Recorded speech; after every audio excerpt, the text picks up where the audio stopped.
이 나오미가 며느리 룻이 따라오는 것을 말렸지만 룻의 마음은 굳건하였죠. 시어머니 나오미를 따라가기로 마음 먹었습니다. 이젠 죽어도 같이 죽고 살아도 같이 살아야 하는 그런 운명에 놓여 있습니다.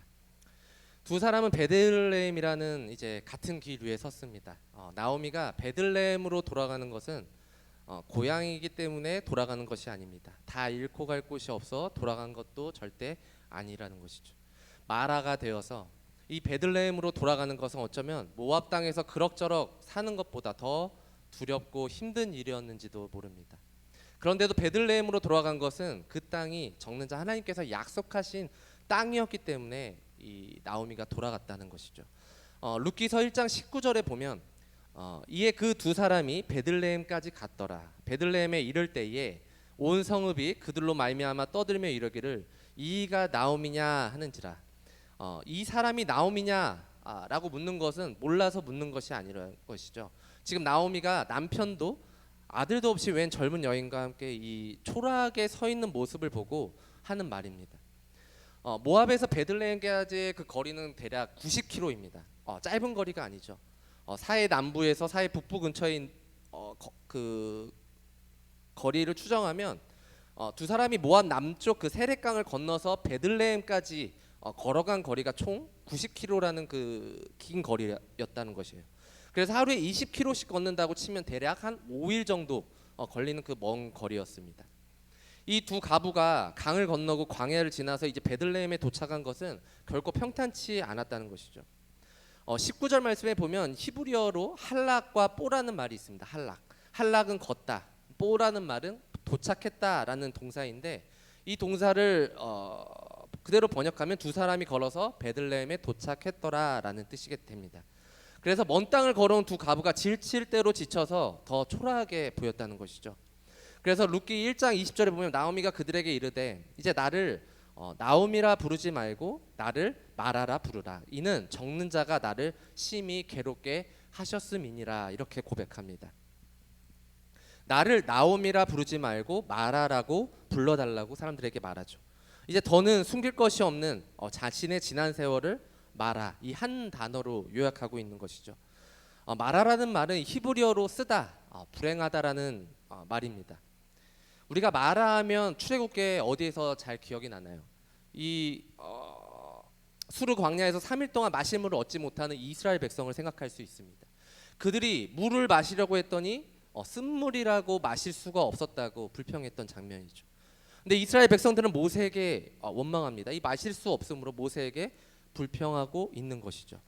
홍해를 건넌 지 3일 만에 일어난 사건입니다. 홍해를 건너고 바로에게 이 해방되었을 때만 해도 하나님을 그렇게 찬양하더니 이제 먹을 물이 없으니까 당장 없으니까 모세에게 대적하는 이스라엘 백성을 보게 되었다는 것이죠.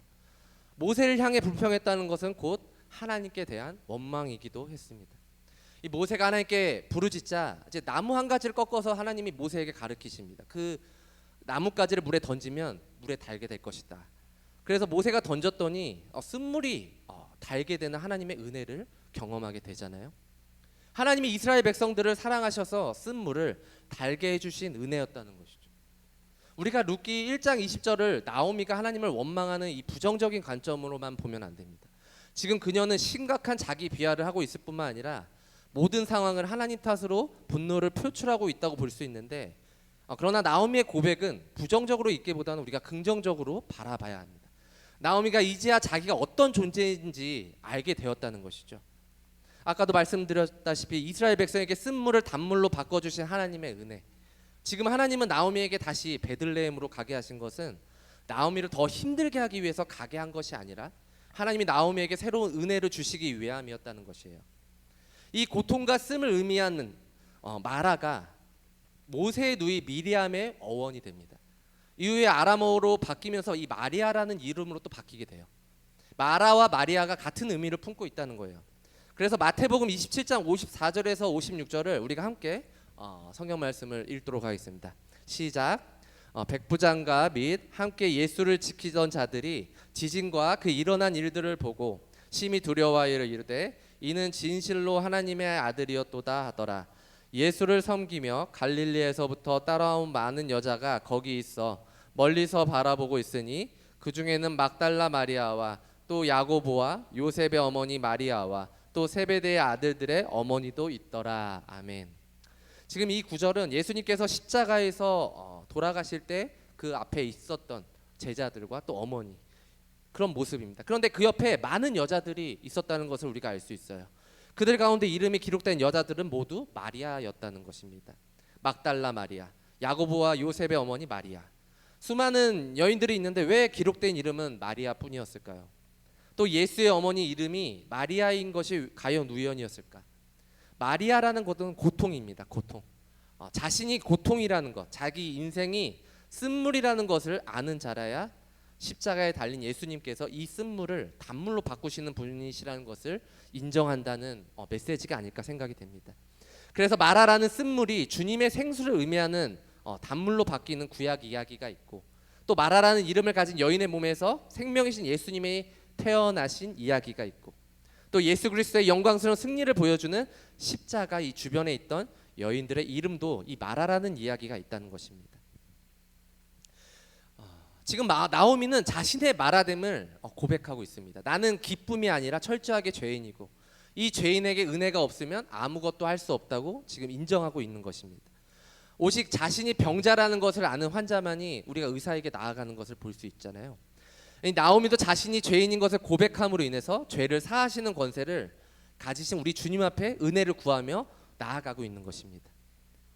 두 번째로 나오미의 고백에서 알 수 있는 또 하나의 변화는 나오미 자신이 경험한 모든 것의 배후에는 하나님이 계시다는 것을 깨달았다는 거예요.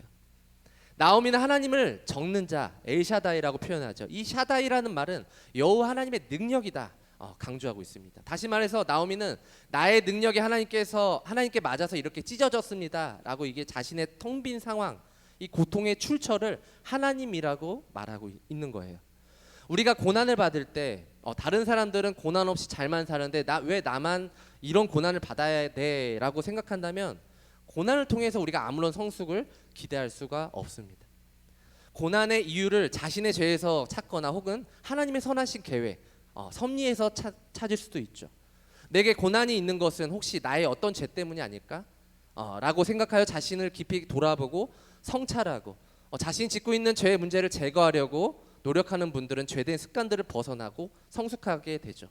또 자기의 죄의 결과가 아니라는 것을 하나님 앞에서 확인한 성도가 그 고난 앞에서 하나님의 이런 선하신 계획을 믿고 하나님이 이런 인내를 통해서 그런 고난을 통과해 갈 때 성도는 더 한 걸음을 앞으로 나아갈 수 있게 된다는 것이죠.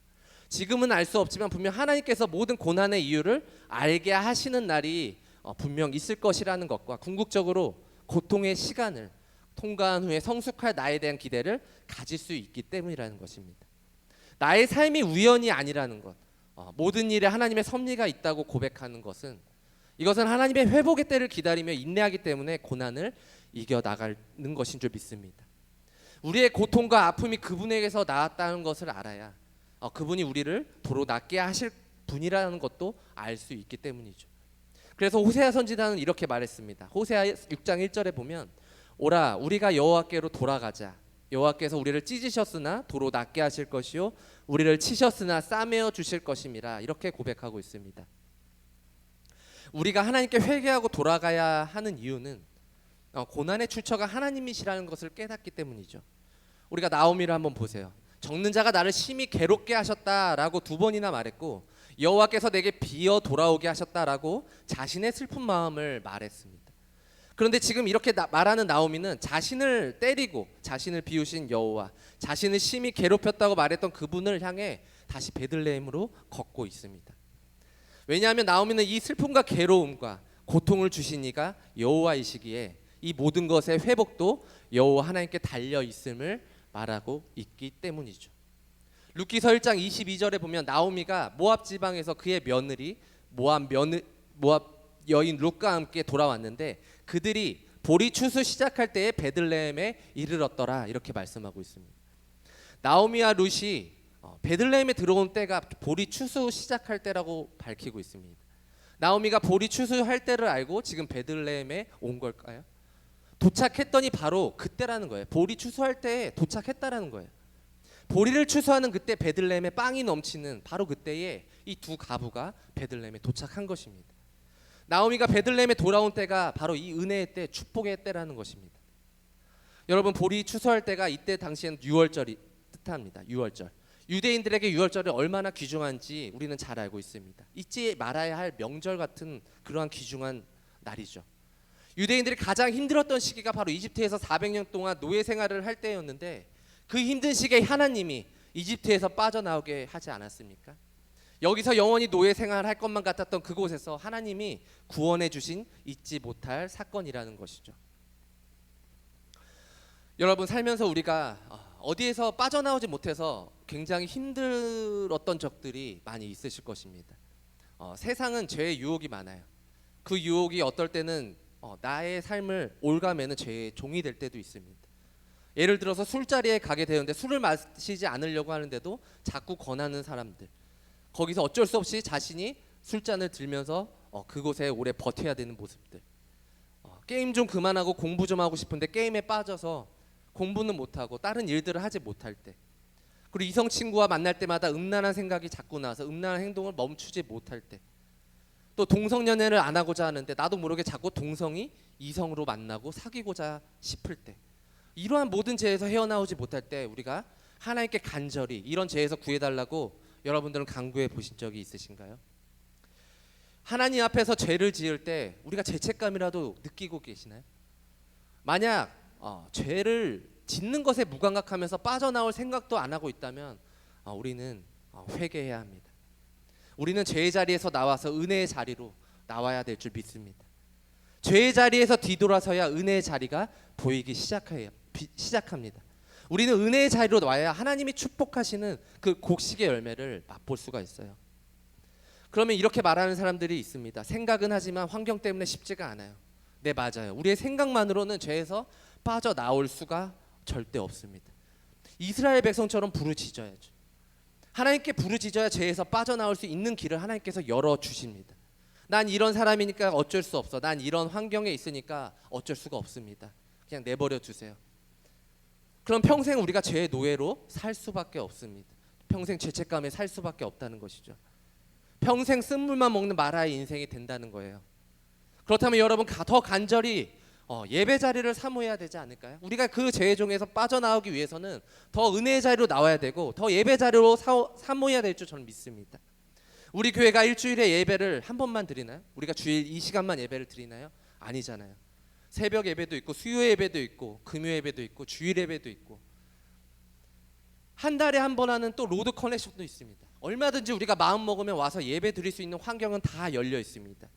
우리가 환경에 지배당하니까, 세상에 지배당하니까 빠져나오지 못하고 합리화시켜서 우리가 이길 수 없는 거예요. 그러나 하나님께 간절하게 죄가 있는 곳에 더 이상 있고 싶지 않다고 부르짖는다면 하나님은 반드시 그 자리에서 은혜의 자리로, 축복의 자리로 부르실 것입니다.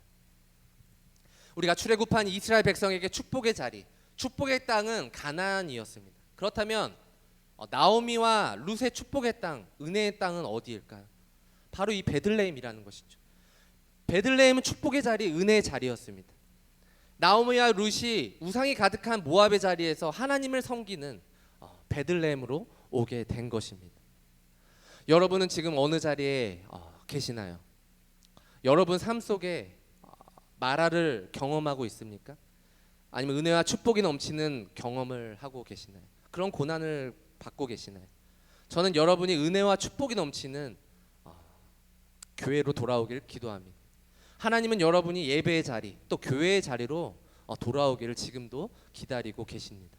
내가 지금 죄가 가득한 땅, 마라 같은 인생을 살고 있다면 이제는 하나님께 돌아가야 합니다. 지금도 하나님은 여러분이 축복의 자리, 또 은혜의 자리로 돌아오길 기다리고 계신다는 것을 잊지 마시길 바랍니다. 우리가 죄 가운데 가득한 그 쓴물의 인생이 아니라 하나님의 은혜를 교회 안에서 또 예배 안에서 발견하시는 여러분과 제가 되기를 주님의 이름으로 기도합니다. 아멘. 이 시간 함께 기도하겠습니다. 하나님, 저희들이